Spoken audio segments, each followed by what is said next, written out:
موږ هر وخت چې زړه مو وغواړي کوای شو له خپل رب سره ملاقات وکړو، پرته له دې چې پروتوکول یا وخت ونیسو یا وخت اخیستو ته ضرورت وي.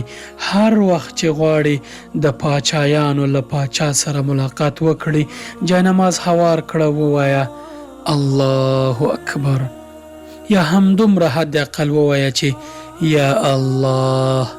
الله پاک در باندې غږ کوي چې لبیک یا عبدی، ووایه زما بنده څه غواړې؟ نا امیده نه ستنېږي، وغواړه چې څه غواړې، له ما یې وغواړه. د دنیا ټولې خزانې، د اسمانونو خزانې او د کائناتو ټول واک زما په لاس کې دی. وغواړه زما بنده چې هر څه غواړې ویې غواړه، هر څه چې ترې غواړې ویې غواړه.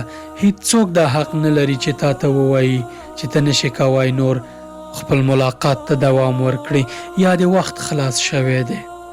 واه سبحان الله، ته څومره لوی او ورسره مهربان رب یې، خو زه غافل بنده یم چې تا ته رانه لار ورکه ده.